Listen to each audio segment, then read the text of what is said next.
Salmo 40, versículo 16. Nós vamos ler também o Salmo 43, versículo 4. Nós vamos ler também Salmo 36, do 8 ao 9. E nós vamos ler também Isaías 26, 8. Esses 4 versículos introdutórios para a gente entender o que eu gostaria de falar nessa manhã. Salmo 40, 16. Folguem em ti e se rejubilem. Deixa eu ler aqui que fica igual, né? Exultem e em ti se alegrem todos os que te buscam. Os que amam a tua salvação digam sempre: o Senhor seja engrandecido. Você consegue prestar atenção em pelo menos 2 palavras que está escrito ali?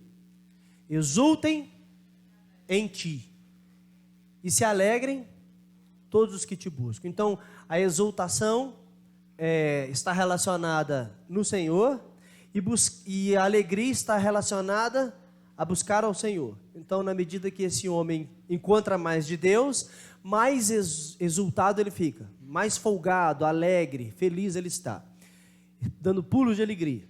E quanto mais ele busca, mais alegre ele está. O próximo texto, Salmo 43, versículo 4. Salmo 43, versículo 4, comunica uma ideia muito parecida. Está na Corrigida Fiel aí, né? Depois, se quiser abrir na Revista Atualizada, eu acho que fica melhor, por favor. 43, 4 diz assim: então irei ao altar de Deus, que é a minha grande alegria. Ao som da harpa eu te louvarei. Irei ao altar de Deus, que é a minha grande alegria. Então, mais uma vez, o salmista vai dizer que ele vai até o altar de Deus, e ainda repete, de Deus, né, e não estou indo em nem qualquer outro lugar, porque Deus é a minha grande alegria. Mais um, Salmo 36, do 8 ao 9.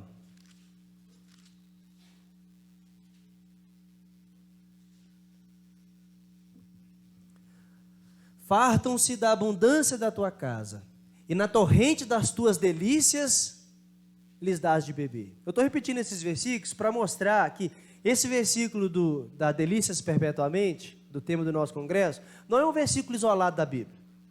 Na Bíblia há muitos outros versículos e ênfase sobre alegria, satisfação e prazer em Deus. E esse texto mostra isso. Aqueles que estão com o Senhor, e a Bíblia vai usar a expressão casa, estar na casa de Deus, ou desfrutar da presença de Deus, átrios, templo, casa. Hoje a gente faz essa distinção de culto em casa e culto na igreja, mas lembre-se que esses irmãos não tinham essa distinção, era tudo culto. Então eles referem a casa, átrios, presença, como a maneira de cultuar, porque eles não tinham condições de cultuar de maneira pessoal. Lembre-se disso? Precisava de um tabernáculo, precisava de um sacerdote, precisava de todo aquele aparato sacrificial e levítico. Então eles não tinham que fazer um culto por si só. Nós temos, porque Jesus Cristo, tendo oferecido um sacrifício, ofereceu uma vez por todas, e o véu do templo se rasgou de cima a baixo, para que eu e você pudéssemos adorá-lo na beleza da sua majestade. Isso é maravilhoso. Aqueles irmãos não podiam fazer isso, nós podemos. Então a Paulo vai dizer, quem escreveu Hebreus, eu sempre cito que foi Paulo, né? Apesar que eu brinco que foi uma mulher, porque a maior carta do Novo Testamento, e fala que escreveu pouco, deve ter sido uma mulher. Falou e disse que não falou nada. Essas piadinhas tem que parar, qualquer dia desse vai dar cadeia, né? Ou seja, você me advoga, você me ajuda aí se um dia eu for preso. Então, essa realidade, ele vai dizer, sem nós, eles não se completam. Aquilo que foi prometido no Antigo Testamento encontrou o seu antítipo, né? O seu cumprimento do tipo, aqui na gente. Então, era uma sombra, agora se tornou uma realidade. Então, nós sem eles estão incompletos. O Novo Testamento sem o Velho está incompleto. E o período da graça que nós vivemos, sem aquele outro período da graça através da lei, também estava incompleto, sem nós aqui hoje. Então o que a Bíblia está dizendo é que aqueles que estão na casa de Deus, ou aqueles que vivem debaixo da presença de Deus e cultuando ao Senhor, fartam-se de abundância. O que nós estamos batendo nessa tecla aqui desde ontem é que andar com Deus não é uma missão dolorosa. Eu sei que obedecer é difícil, mas estou querendo dizer que em todos esses processos de obedecer, de fazer a vontade de Deus, nós não fazemos como se estivéssemos carregando assim um peso terrível nas costas, ou como se nós recebêssemos assim lapadas, pode ser, ou cajadadas, ou flageladas, sei lá o que você lembrou aí, nas suas costas, como, tá bom, Senhor, eu estou indo, tá bom, Senhor, eu estou chegando. A Bíblia está dizendo que estar com Deus e andar com Deus é um prazer. E o intuito desse congresso foi relembrar isso para o nosso coração. Estar com Deus é um prazer. Mas só será um prazer andar com Deus quando eu entender que Ele é suficiente, que eu não preciso de outra coisa, eu tenho Ele, então andar com Ele é uma alegria. Andar com quem? Isso é tão forte, que quando Jesus prega, a maneira tão dura, né? Ele abençoa uma galera aqui, multiplica pães e peixes, ele pega um barquinho, porque a turma queria fazer dele rei à força, ele junta os seus discípulos e atravessa o lago. A turma fica apavorada, porque o multiplicador de pão, quem está dando auxílio para nós, auxílio emergencial, foi embora, temos que correr atrás dele. Bolsa Jesus. Então vai todo mundo atrás de Jesus do outro lado da margem. Chega lá, fala o que com ele? Mestre, estão à tua procura, o senhor não pode sumir assim não. Que é isso? O senhor desaparece desse jeito? Que Jesus fala para ele, João capítulo 8. Não, vocês vieram atrás de mim não porque viram sinais e creram. Lembre que sinais em João está relacionado com salvação. Sinal em João é salvação. Mas porque comeram e se fartaram. Aí ele começa a falar, não, o pão do céu que dá a vida sou eu. Aí eles começam, não, mas Moisés deu para nós pão. Não, a água sou eu. Não, mas Jacó já tinha aberto poço para nós. Então Jesus fala assim, não, se vocês não estão gostando de caminhar comigo, tendo que aceitar as minhas verdades, pode ir embora. Se eu não sou suficiente para vocês, vocês podem ir embora. Se vocês preferem o que eu tenho para dar do que a minha própria presença, vocês podem ir embora. Se vocês preferem o pão que eu dou do que eu que sou o pão, vocês podem ir embora. O pessoal está pedindo sinal aí, os fariseus pedem sinais. Aqui, eu não vou dar outro sinal a não ser o de Jonas. Qual é o sinal de Jonas? O próprio Senhor Jesus, que depois de 3 dias ressuscitou, assim como Jonas teve 3 dias na boca do grande peixe e depois saiu. Eu sou esse sinal. Eu estarei 3 dias morto, mas ressuscitarei. O sinal sou eu. Vocês estão valorizando o templo, mas eu falo, derruba essa casa e construa em 3 dias, porque eu sou o templo. Eu sou tudo que vocês precisam. E aí, a turma começa a ir embora.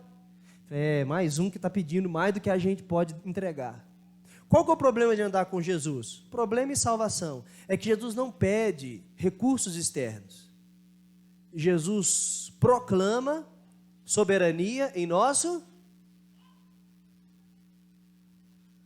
Essa Bíblia não é de coração, não. Eu ia mostrar a Bíblia. De coração.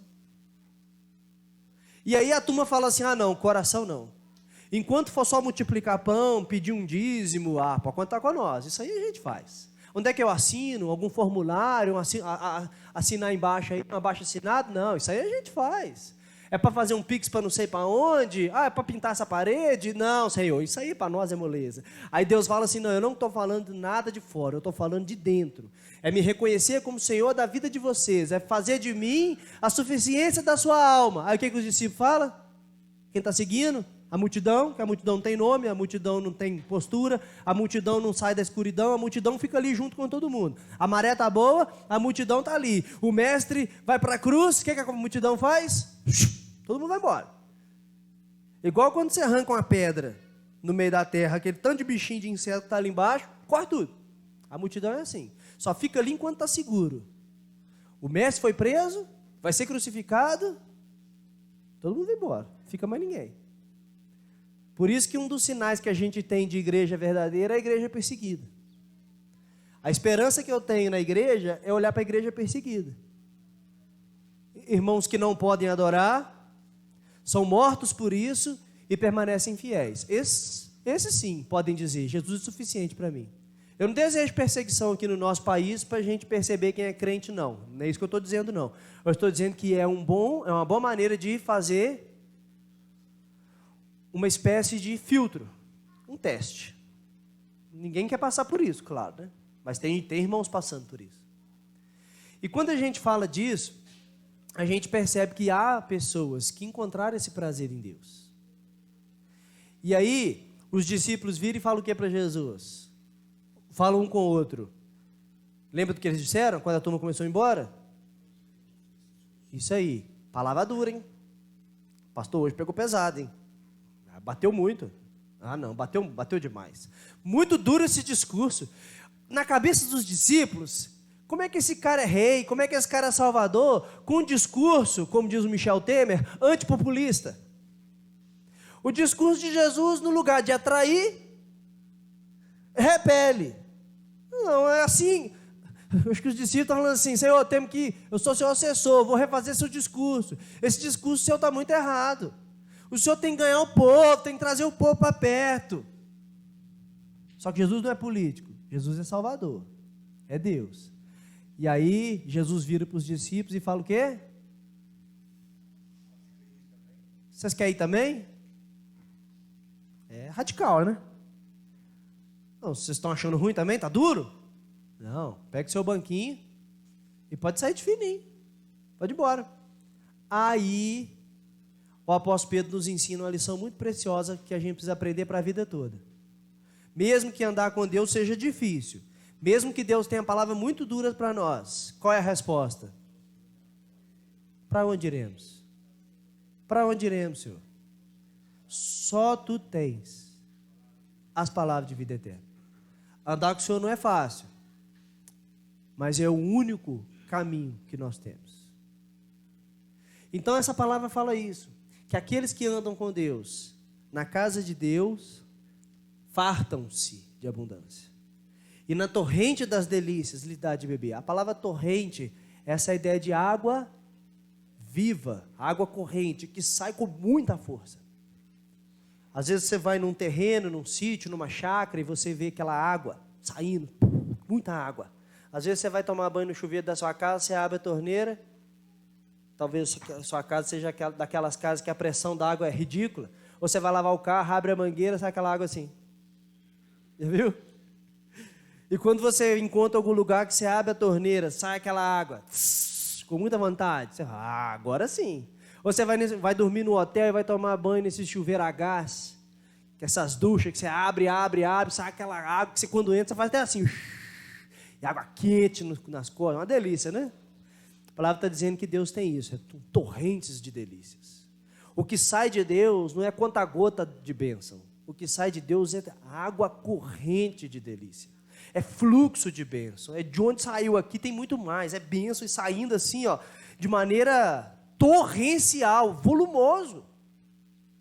Mas nem todo mundo percebeu isso. Por isso que as pessoas andam atrás de bebida, de sexo, de dinheiro, de poder no trabalho, de influência na sociedade. Por isso que as pessoas andam atrás dessas coisas, porque elas estão satisfeitas lá. O sexo tem saciado, a droga tem saciado, o álcool tem saciado, os vícios têm satisfeito. Isso aqui está bom para mim. E Deus está falando, o que eu tenho para dar, não são conta-gotas de bênção. O que eu tenho para dar são águas torrenciais de bênçãos. Vamos continuar aí nesse texto, o versículo 9. Pois em ti está o manancial, de novo, muita coisa, fonte boa. Na tua luz, vemos a luz. Agora vamos para o Isaías 26, 8. E esse texto é para terminar de arrebentar, né? Isaías capítulo 26, versículo 8.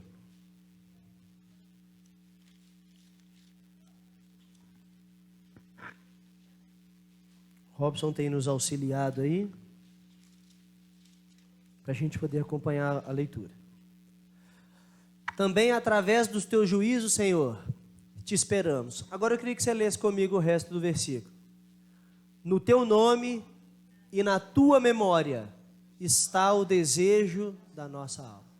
No teu nome e na tua memória está o desejo da nossa alma. Você consegue entender o que o profeta está dizendo? O profeta está dizendo assim, Senhor, o desejo da minha alma, aquilo pelo qual eu acordo e aquilo que eu durmo pensando, aquilo que faz meu coração pulsar e a fonte de cada respiração minha. Envolve duas coisas: o teu nome e a tua memória. A tua memória, a gente poderia dizer os teus feitos, o teu legado, aquilo que fica para nós e fica para a próxima geração. Esse homem está dizendo que o cristão, a alma dele deseja duas coisas: o nome de Deus e a memória de Deus. Na sua mente, constantemente, e no seu coração. É muito bonito esse versículo. No teu nome e na tua memória está o desejo da nossa alma. Assim, eu vi ontem o Sérgio, no intervalo ali, lendo o início do livro Plena Satisfação em Deus, né? O livro do Piper, que a gente vendeu aí ontem. Inclusive, aquele Em Busca de Deus, eu não sei se o pessoal comprou, um pouquinho mais grosso, né? Também do Piper. E o Piper, então, defende isso. Vendeu? O Piper vai dizer isso aí, ó, que Deus é mais glorificado em você quando você está mais satisfeito nele. É sobre isso que eu queria falar nessa manhã, então.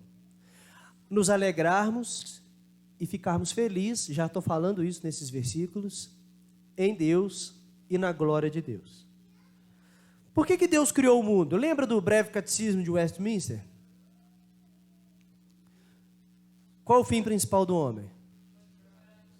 Cadê os presbiterianos do pé roxo? Glorificar a Deus e gozá-lo para todo sempre, ou se alegrar nele para sempre. Esse é o fim principal do homem. Então, qual é o fim principal do homem e da criação? O louvor da glória de Deus. Glorificar a Deus. Com essa proposta, Deus está nos dizendo, então, e nessa resposta, de que o objetivo de Deus ter criado o mundo e ter criado eu e você é qual? Se não outro, a glória dele. Alguém poderia dizer, e eu falei isso domingo passado pregando lá em cima, né, na igreja lá do pastor Edilson, que eu brinco que aqui em Lafayette a gente tem esse evento engraçado, né? Uma igreja presbiteriana é da Santa Efigênia, a outra é do Paulo VI. Aí o pessoal fala, mas esses presbiterianos parecem muito com o católico. Pois é, até os bairros, né, carregam essa nomenclatura. A glória de Deus é o objetivo de tudo que foi criado. Então parece um pouquinho que Deus é bem egoísta, vocês não acham? Ele cria tudo. Nós somos ensinados a servir, né? Nós somos ensinados a fazer, não pensando em nós, mas fazemos em prol de alguma outra pessoa. Mas Deus não está fazendo em prol de uma outra pessoa, não em primeiro lugar. Em primeiro lugar, Deus está fazendo para Ele mesmo. Tanto é que a palavra de Deus vai dizer que no sétimo dia o que Ele fez? Não que Ele estava cansado, a palavra ali é contemplou. Ele ficou alegre por ter visto a glória dele na criação. Deus não olhou para a glória do sol. Deus olhou para o sol e falou assim, mas esse sol é bonito demais, gente. Que sol glorioso. Não é isso.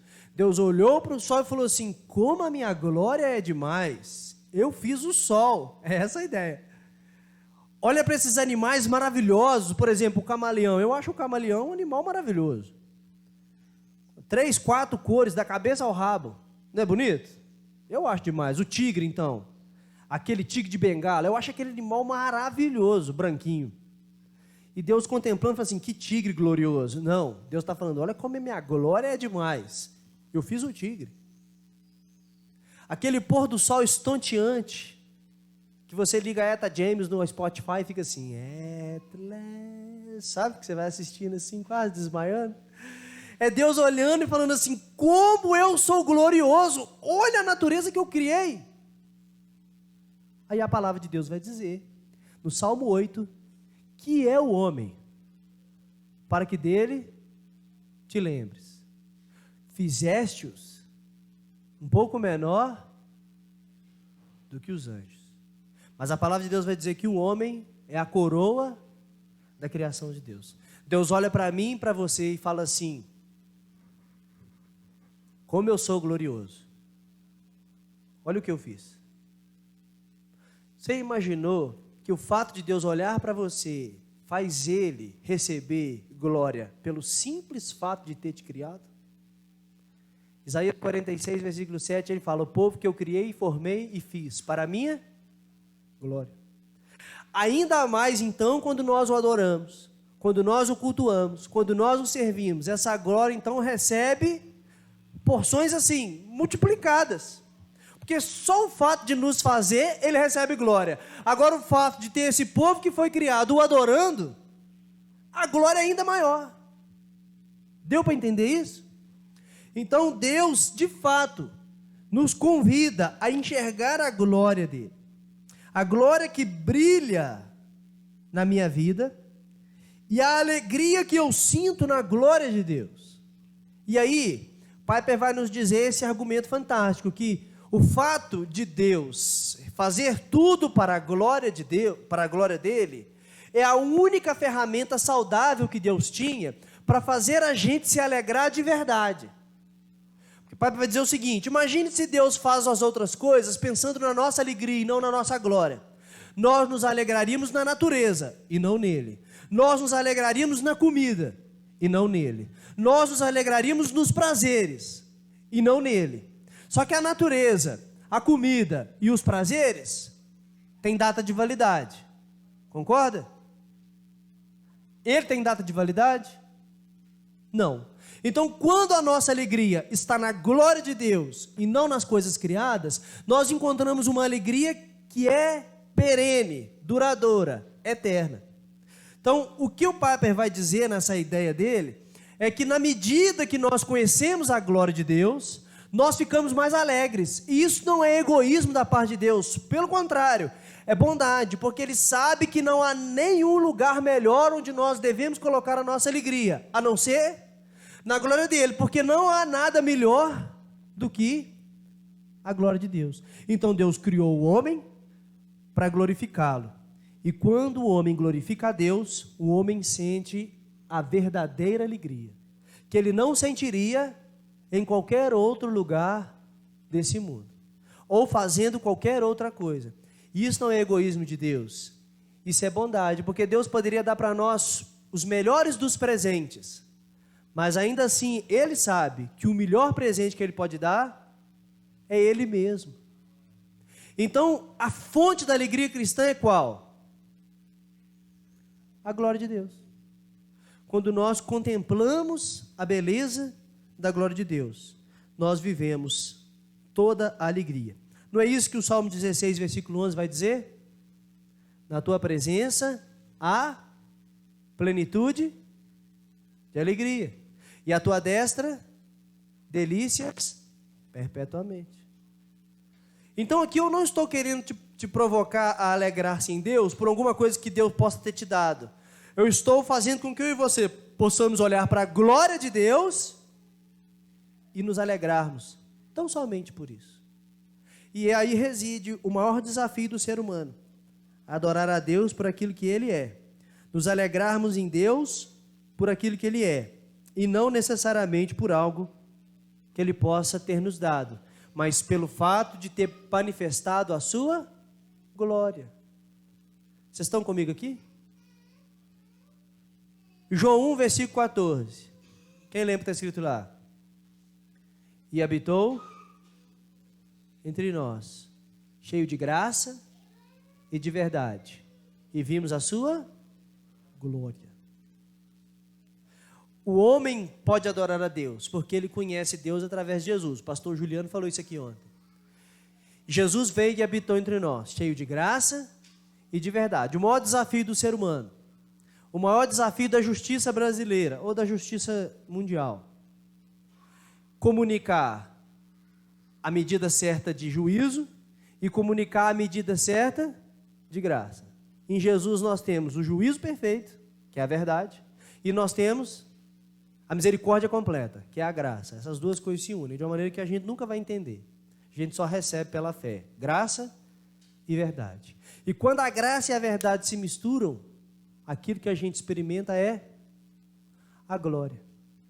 Então, a palavra de Deus está dizendo que todos aqueles que já ouviram de Deus, você é um pecador e merece um inferno. O que é isso? Verdade. Você é um perverso e não merece entrar no reino dos céus. Verdade. Você ouviu isso de Deus? Quem aqui já ouviu isso de Deus? Eu já ouvi. Eu sou um pecador, eu sou um perverso e não mereço entrar no céu. Isso é verdade. Você está morto nos seus delitos e pecados. Efésios 2. Verdade. A alma que pecar vai morrer. Verdade.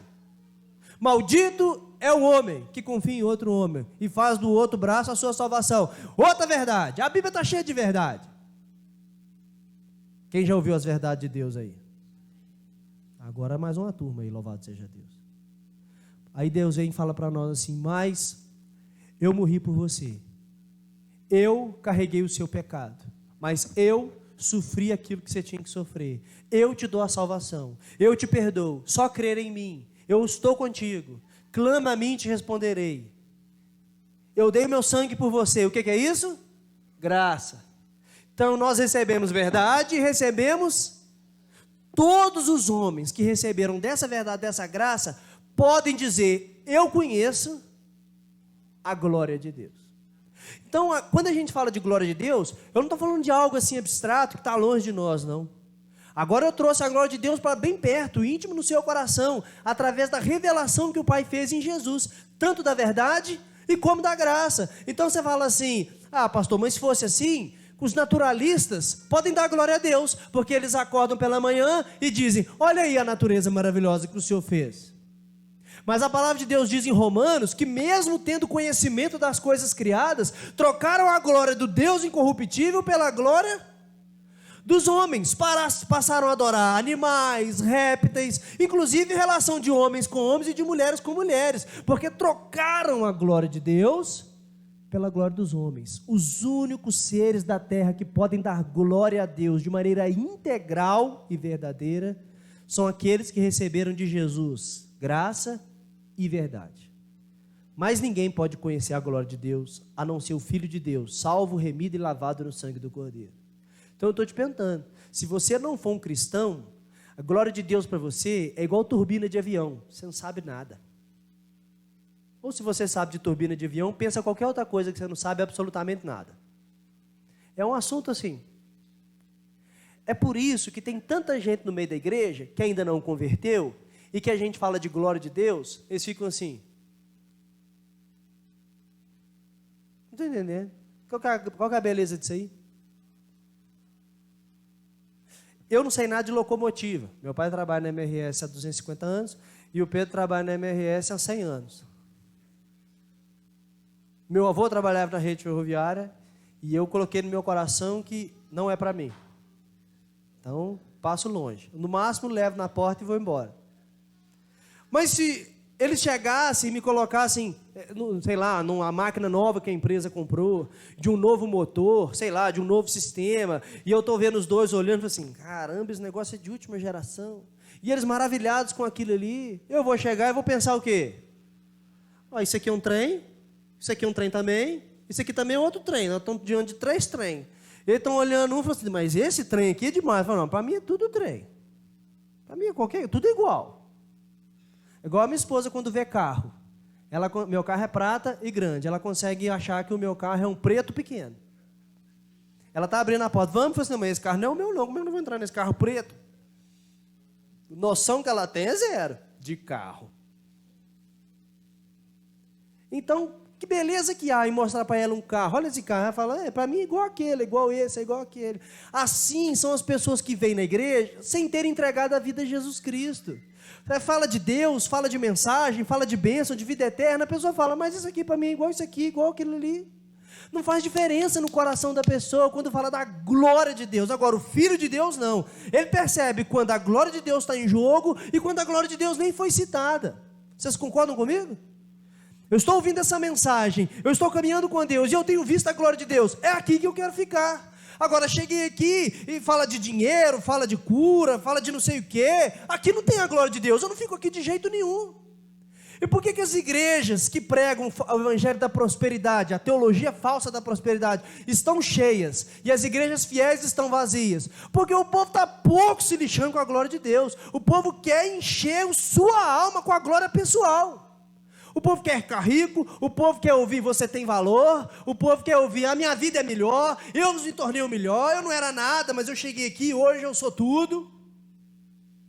Aí vamos falar da glória de Deus. O pessoal vai falar assim, ah não, glória de Deus não. Estava bom na hora que falava de mim, eu vou ganhar, é o meu sonho, é a minha vida, a bênção vai cair sobre a minha vida, que maravilha. Basta eu esfregar na roupa daquele pastor, ou pegar aquela toalha toda melequenta do suor dele, eu vou esfregar em mim, as bênçãos daquele cara vai parar na minha vida, isso eu quero, a glória daquele homem, eu quero a glória dele em mim. Mas e a glória de Deus? Ah, não estou nem lixando para a glória de Deus, eu quero ficar rico logo e resolver minha vida aqui na terra. Mesmo problema do pessoal que foi atrás de Jesus, comeram e se fartaram, e ele que é a glória? O senhor pode fazer o que o senhor quiser, contanto que tenha pão e peixe, toda hora que a gente precisar, beleza. A partir do momento que ele falou, não tem mais pão e peixe, a turma fala, então, tchau para o senhor, fica com Deus aí, eu vou embora, vou caçar outro que possa saciar as minhas necessidades. E Jesus está falando, como vocês são idiotas, a necessidade de vocês não é de pão e peixe, a necessidade de vocês é da minha glória. E a minha pergunta que eu faço para você nessa manhã, você já entendeu isso? Que a necessidade minha e sua é da glória de Deus? Assim eu queria deixar 2 textos, a leitura de 2 textos, nos últimos 15 minutos que eu tenho, para a gente ir embora para as nossas casas. O primeiro texto está em Filipenses 1, 20 a 23. O apóstolo Paulo então vai nos ensinar, através da sua vida. Nós temos um homem que era satisfeito em Deus, vocês concordam comigo? Paulo era um homem satisfeito no Senhor. Em Filipenses, lá no finalzinho, ele fala que aprendeu a viver contente em toda e qualquer situação. Não era a riqueza que lhe deixava contente, e tampouco era a pobreza que lhe deixava contente. Vale lembrar que na época de Paulo, havia quem acreditava que quanto mais pobre e miserável, mais abençoado era. Certo? É a doutrina do ascetismo religioso. Não vamos comer, não vamos ter nada. Os monges participaram desse movimento no monastério na era medieval, foram para o meio do nada achando que ali Deus ia abençoar eles mais. Então, quanto mais a nossa carne sofrer, quanto mais a gente levar pancada nessa vida, é sinal de que Deus está abençoando a gente. A nossa alma está purificando enquanto a carne está caindo. E aí Paulo fala, não, mesmo se eu fosse muito rico, minha alegria não está no dinheiro. E mesmo que eu fosse muito miserável, eu não fico contente. Não pela riqueza e nem pela pobreza. Mas a minha alegria está em quem? Tudo posso. Naquele. A minha força, a palavra tudo posso, é a palavra minha força. A minha força está naquele que me dá força. Eu não sou forte porque eu sou rico. E nem sou forte porque sou asceta. Eu sou forte porque Deus me faz forte. Eu estou satisfeito no Senhor. Mas olha o que ele diz em Filipenses 1, 20 a 23. Segundo a minha ardente expectativa e esperança de que em nada serei envergonhado, antes, com toda ousadia, como sempre também agora, será Cristo engrandecido, como é que está escrito aí? No meu corpo, quer pela vida, quer pela morte. 21. Porquanto para mim, o viver é Cristo, o morrer é lucro. 22. Entretanto, se o viver na carne traz fruto para o meu trabalho, já nem sei mais o que escolher. E o 22, 23. Ora, de um e de outro lado, estou constrangido, tendo desejo de partir e estar com Cristo, o que é incomparavelmente melhor. E vamos ler o 24. Mas por vossa causa é mais necessário permanecer na carne. Temos um texto aí, que Paulo vai dizer que a grande paixão da vida dele é que Cristo seja visto como grandioso. Olha lá o versículo 20. Também agora será Cristo engrandecido. Esse é o desejo de Paulo. Enxergar Jesus como grande e fazer dele engrandecido. Olha só, 2 coisas. O fato de eu saber que Deus é grande não significa necessariamente que Ele é engrandecido na minha vida. Concorda comigo? Tu és soberano, tu és grande, maravilhoso. Ah, legal, todo mundo sabe isso, até o diabo sabe. Quando o diabo vai trazer relatório do que ele fez na terra, ele vai lá diante do altar do Senhor. Lembra de Jó? A reunião do conselho? Aparece um presbítero desviado lá, que é o diabo. Parece um presbítero atrapalhado lá, que é o diabo. O que está fazendo? Estou rodeando a terra. Tem sempre um à toa, né? Ele vai lá contar, dar relatório. Ele vai lá prestar conta ao Rei dos Reis, Senhor dos Senhores. O diabo sabe que Deus é Senhor. Agora, o diabo não engrandece o Senhor com a vida dele. Engrandece? Não. Então, estamos lotados de gente que acredita. Deus é Deus. Não, Deus é o Senhor. A minha pergunta agora é, ele é grande na sua vida? Ele é engrandecido no seu viver, a ponto de, se está vivo, ele é engrandecido. E se você morreu, ele é engrandecido também. Quer vivo, quer morto. Ele recebe toda a glória. Então, o desejo de Paulo é dar glória a Deus, porque ele é grandioso. E aí a relação que Paulo faz no verso 20 e 21 é a chave para a gente entender isso. Paulo vai dizer que Deus será engrandecido, seja na minha vida, ou seja na minha morte, porque na vida eu estou com Ele, e morrendo eu estou com Ele também. Então viver é Cristo, morrer é lucro. Então Paulo está falando, seja na vida ou seja na morte, Jesus é grande para mim. Eu estou dizendo para as pessoas que Jesus é grandioso para mim. Quando eu estou vivo, eu vivo para Ele, eu me preocupo com a glória dEle. Cada movimento que eu dou, cada palavra que eu faço, cada respirar, eu estou pensando, Deus, onde tem glória do Senhor aqui? E aí eu queria te desafiar a fazer essa pergunta. Cada comportamento que você for tomar, cada pensamento que tem na sua cabeça, cada palavra que você for falar, pense, Deus receberá alguma glória? Se Deus vai receber glória, continua. Se Deus não vai receber glória, para aí. E o Paulo está dizendo, viver é glória de Deus. A minha vida é para a glória de Deus. Ele diz isso em Coríntios, comendo, bebendo, ou qualquer outra coisa que eu estou fazendo, glória de Deus. Mas e se for morrendo? E aí a gente diferencia os homens dos meninos, e para ser mais específico, os crentes dos descrentes. Quando a morte bate na porta. Quando a morte bate na porta. Que aí o ímpio, o descrente, fica doido. Quando a morte bate na porta, você vai morrer. O descrente fica doido. Ele não suporta a ideia de morrer. Ele não sabe o que vai acontecer da vida dele. Ele não sabe para onde ele vai. Se tem vida eterna, se não tem, se tem céu, se tem inferno, e se tem inferno, será que é para lá que ele vai? Ele fica apavorado. Mas o apóstolo Paulo está falando assim, não, eu já conheço a glória de Deus, eu já recebi verdade, já recebi graça, morrer para mim não é problema, pelo contrário, ele ainda vai dizer, morrer para mim é infinitamente melhor. Tem um amigo meu que ficou entubado 80 dias por Covid, Reverendo Jubal. Eu acho que eu já mandei o testemunho dele para os irmãos lá no grupo de WhatsApp da igreja. Se você não viu, eu mando de novo, vale a pena assistir. Pastor do interior de São Paulo, se eu não me engano é pastor em Catanduva, não lembro exatamente onde ele é pastor. E ele diz que eu não estou dizendo, irmãos, que o crente não sente a morte. Eu estou dizendo que o crente não tem medo de morrer. E aí então o médico falou com ele assim, olha, o seu caso é muito complicado, você vai ser entubado daqui meia hora. Então, e o seu caso, para você voltar, vai ser muito difícil. Eu estou te avisando que se você quiser conversar com a sua esposa, se você quiser falar com seus filhos, se tem alguma pendência que você quer resolver, como seguro de vida, sei lá, alguma coisa que você quer terminar de resolver, resolva nesses próximos 30 minutos.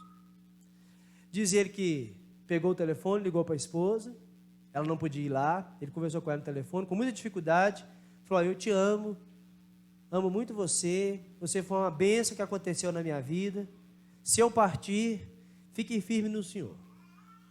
Quero falar com os meus filhos, conversou com os 2 filhos, papai te ama, papai está doente, não sabe se papai vai voltar para casa ou se papai vai morar com Jesus.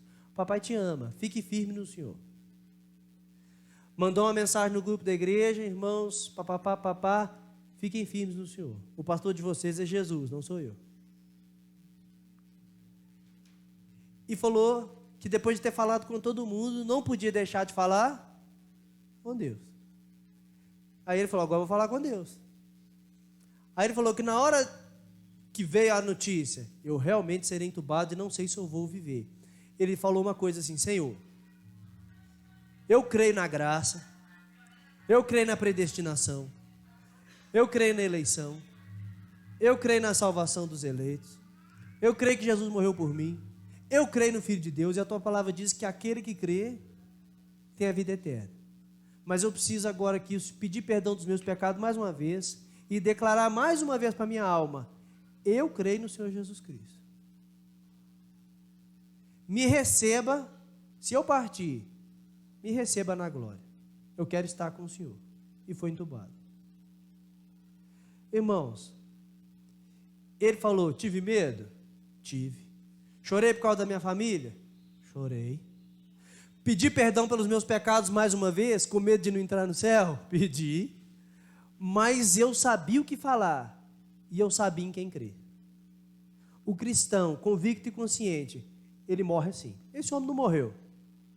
Ele já teve alta, ele está em casa, está pastoreando outra vez. Ele passou por inúmeros tratamentos e passa até hoje. Restabelecimento de andar e tudo mais. Mas é uma testemunha viva da glória de Deus. Se tivesse morto, era testemunha do mesmo jeito da glória de Deus. Concorda comigo? Paulo está falando isso. Você está vivo? É glória de Deus. Você morreu? Jesus foi engrandecido do mesmo jeito. Seja na sua vida ou seja na sua morte. Então Paulo vai dizer que o viver é Cristo, e lá no capítulo 3, versículo 8, ele fala, considero tudo como perda, por causa da sublimidade do conhecimento de Jesus Cristo. Cristo é mais precioso, mais valioso do que qualquer outra coisa que a vida pode dar. E eu queria que você pensasse, é verdade para você? Cristo é mais precioso e mais valioso do que qualquer outra coisa que a vida pode te dar? Então escreve isso em algum lugar. Senhor, Tu és mais valioso que qualquer outra coisa que a vida possa me dar. Tu és mais valioso que qualquer outra coisa que a vida possa me dar. Não deixe seu coração esquecer disso. E aí Paulo vai dizer, considero tudo como perda, por causa da sublimidade do conhecimento de Cristo Jesus. Paulo está dizendo, o Senhor é suficiente para mim, porque todas as outras coisas que eu tenho, eu considero como perda. A palavra de Deus diz que Paulo era fariseu. A palavra fariseu que ele utiliza, Romanos capítulo 1, é a seguinte, Paulo, servo do Senhor Jesus Cristo, chamado para ser apóstolo, separado para o evangelho de Deus. A palavra separado no grego é a palavra aphorizomenoi. Aphorizomenoi, de onde vem a palavra fariseu, farizomenoi, farizomenos, dependendo do jeito que for conjugar no grego. A palavra aphorizomenoi significa separado. É a mesma raiz da palavra fariseu. Porque o que era um fariseu? Um homem distinto dos outros. Ele se separava por causa da estrita obediência que ele considerava que ele tinha à lei de Deus. Se viu uma pessoa leprosa lá, o que o fariseu fazia? Ele ia para o outro lado. O fariseu estava sempre na contramão do povo. E aí Paulo está dizendo, eu era um fariseu. Dos fariseus, talvez, o mais conhecedor da lei. E ele ainda fala da tribo que ele vem, a quem ele foi instruído, ele dá todo um relato da vida dele. E ele fala, se tem alguém que poderia se orgulhar, esse alguém sou eu, porque no judaísmo eu sou o tal. Mas quando aquela estrada de Damasco, quando eu entrei na entrada de Damasco, quando aquela luz brilhou no meu caminho, eu percebi que a minha glória era nada, perto da glória daquele que brilhou sobre a minha vida. Então agora eu deixo de ser um fariseu, e agora eu sou um separado, não dos homens, mas um separado por Deus, para estar entre os homens, pregando o evangelho. E foi isso que ele fez. Na Bitínia, na Ásia, na Galácia, em Éfeso, em Corinto, em Tessalônica, em Roma, e morreu fazendo isso, separado para o evangelho de Deus, e não para os seus luxos religiosos. Então, quando a glória de Deus brilha na nossa vida, irmãos, a gente considera tudo como nada. por causa da sublimidade de Cristo Jesus. Então ele diz: o viver é Cristo e o morrer é lucro. E aí queria que você visualizasse o dia da sua morte aí. Pode fazer isso? Você consegue visualizar o dia da sua morte? Para ser mais sincero, se você morresse hoje, 2h da tarde, o que você vai perder? Você depois chega em casa e anota no papel: se eu morrer hoje 2h da tarde, o que eu vou perder? O que você vai perder? A palavra de Deus vai dizer aqui que você pode perder família, pode perder emprego, a aposentadoria que você tem, aposentadoria dos sonhos, né? Não sei se vai acontecer, mas às vezes. Aquele seguro de vida, os amigos que você deixa para trás, os prazeres favoritos, a viagem que você está planejando, aquela comida que você ainda não comeu, aquela roupa que você ainda não vestiu, aquele carro que você ainda não dirigiu, aquele salário que você vai receber e ainda não recebeu. O que vai deixar para trás? Agora pegue tudo isso que você vai deixar para trás. Tem um monte de coisa boa aí que você vai perder, não tem? Eu tenho, um monte de coisa boa. O que eu vou almoçar hoje, por exemplo, vai ser maravilhoso. Eu já vou perder se eu morrer. Agora pegue tudo isso que você vai perder e pegue tudo que você vai ganhar se você morrer e coloque numa balança. O que vai acontecer? Aqui está o que você vai perder, aqui está o que você vai ganhar. Como é que fica o peso dessa balança? Fica assim, né? Fica assim? Na sua vida fica assim? O que você vai perder está aqui, o que você vai ganhar está aqui. A sua balança fica assim? Acho que vocês não entenderam ainda. Você vai ganhar mais do que perder? Vai, então fica assim. O peso do que eu ganho é muito maior com aquilo que eu tenho.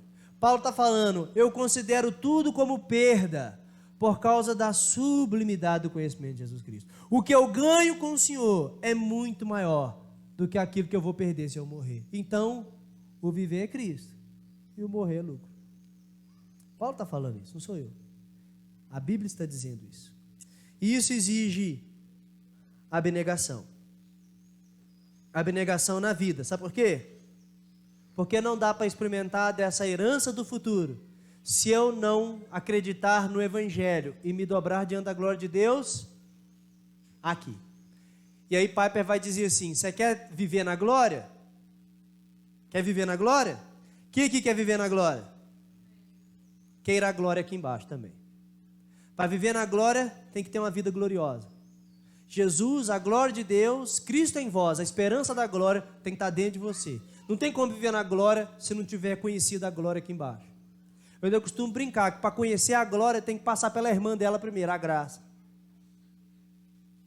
Para chegar lá na glória tem que conhecer a irmã dela, a graça que mora aqui embaixo. Se não conhecer a graça, é difícil chegar lá na glória.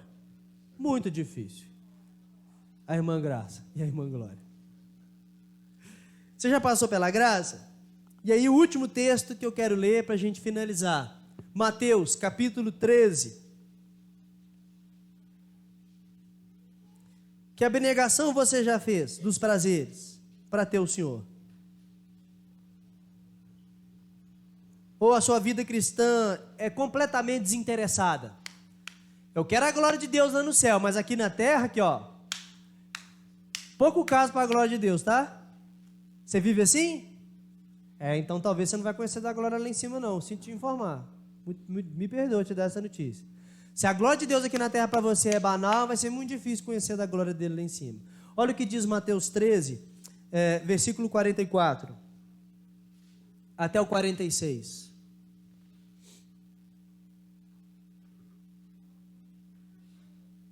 (13, 44 a 46). O reino dos céus é semelhante a um tesouro oculto no campo. Certo homem achou e escondeu. Transbordante de alegria, foi, vendeu tudo o que tem e compra aquele campo. Olha o 45.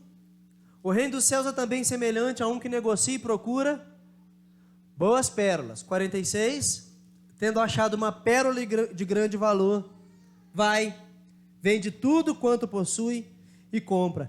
Quais são as duas expressões que se repetem nessa parábola para falar do homem que comprou o tesouro e comprou a pérola? O que ele fez para poder ter o tesouro e poder ter a pérola? Vendeu tudo que tinha. Vou falar uma coisa para você. Na poupança que Deus tem para você, cabe o tesouro que Ele tem para te dar. Mas não cabe o tesouro dele e o seu. É isso que a Bíblia está dizendo. Que para ter o tesouro de Deus é o reino de Deus. O reino de Deus é semelhante a um tesouro no campo e uma pérola de grande valor. Para ter esse tesouro e para ter essa pérola, não dá para guardar na mesma poupança a esse tesouro e o que você já tem. É preciso vender tudo que você tem. E assim como o tesouro que ele está falando não é financeiro, eu também não estou falando do seu tesouro financeiro. Eu estou falando daquele tesouro escondido que você carrega e eu carrego no nosso coração. O tesouro que nós carregamos em nosso coração. Jesus falou para o jovem rico: quer andar comigo? Ele fala: quero, conheça a lei, obedeça os mandamentos. Jesus falou com ele assim: ótimo, uma coisa te falta. Uma coisa te falta, caba macho. Pega tudo que você tem, suas riquezas, vende, dá aos pobres e vem. Ele não foi. Aquele jovem virou as costas e foi embora triste. Por quê?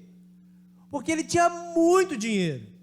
O problema dele não era ter dinheiro. O problema vem na frase seguinte, que Jesus fala assim: porque onde está o seu tesouro, e estará também o seu coração. O problema daquele menino não era o dinheiro. O problema daquele menino era: deixa de confiar na riqueza e vem andar comigo. Aí ele falou: aí não dá. Eu tenho muito dinheiro, como é que eu vou deixar de confiar no meu dinheiro para confiar no seu que eu acabei de conhecer? Quer vir após mim? Negue a si mesmo, tome a sua cruz e siga. Você quer conhecer a glória de Deus? Abra mão da glória da terra. Ego, orgulho, prazeres e qualquer outra coisa que esse mundo te ofereça. Fala assim: Senhor, isso tudo eu considero como perda por causa do Senhor.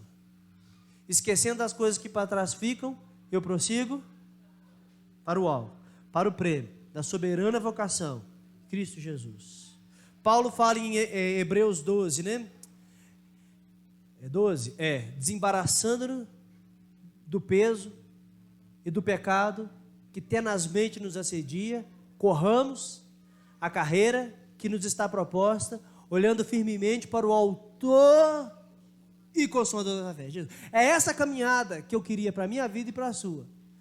Aquilo que tem me atrapalhado de chegar para Jesus, a gente precisa deixar para trás. Mas são os prazeres da carne, os prazeres da carne ficam para trás. Mas é meu dinheiro, o dinheiro fica para trás. Mas é minha beleza, a beleza fica para trás. Mas é o amor pela minha família, tem me atrapalhado de andar com Jesus, esse amor fica para trás. Tudo tem que ficar para trás, porque o prêmio, o alvo, não é aqui, o alvo é lá. Deu para entender isso? Todo mundo já conseguiu passar por isso? Irmãos, é uma luta poder dizer: Senhor, Tu és suficiente para mim. Todas as outras coisas são nada perto do que o Senhor tem para mim, perto do que eu quero alcançar. Aí Jesus fala assim: quem ama seu pai, sua mãe e seus irmãos mais do que a mim, não pode ser meu discípulo. Jesus fala. Talvez quer, mas ele fala que não pode. Quem não renuncia tudo quanto tem, não pode ser meu discípulo. E aí ele dá uma ilustração maravilhosa. Qual é o rei que, tendo ido à batalha, não calcula quantidade de soldado o exército inimigo tem e leva pouco soldado daqui?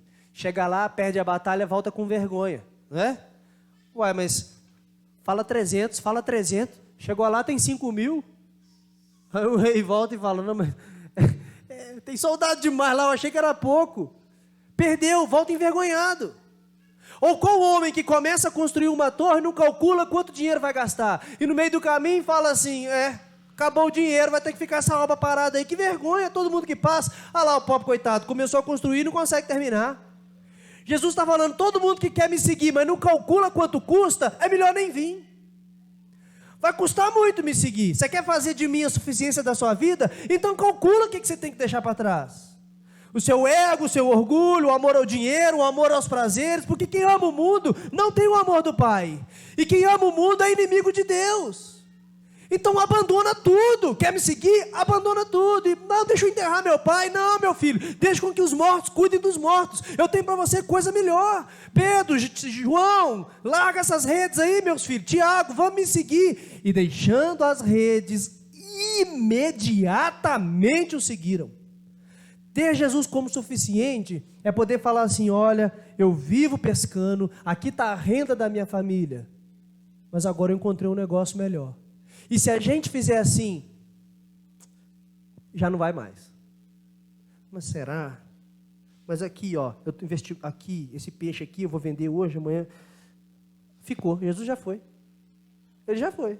Você ainda está ali pensando em qual peixe que você vai vender primeiro para depois seguir ele. Ele já foi, já chamou outro, já foi embora. Já fez a curva, já está em outro lugar. O homem que encontrou um tesouro oculto no campo, ele teve que correr, vendeu tudo e comprou. Se demora mais, alguém já acha e compra. O cara que trabalha com pérola todo dia ele tem uma pérola. Que pérola bonita, pérola bonita. Alguém aparece com uma pérola diferente, ele fala, nunca vi pérola igual essa. Ele sabe que se ele não vender tudo que tem, comprar aquela pérola ali, o comprador da esquina, o negociante da esquina vai comprar. Você sabe disso. Aquela oportunidade única que você fala, não comprei, não compra mais. Alguém já comprou, passou, já não acha mais. Jesus está falando isso. Jesus é suficiente para você? Então vamos abandonar tudo que a gente conhece de bom nessa terra para poder alcançar o Senhor Jesus Cristo. Não estou dizendo de odiar o mundo, eu estou dizendo de amar mais ao Senhor e abandonar tudo aquilo que tem me atrapalhado de fazer dele suficiente para mim. Vamos orar?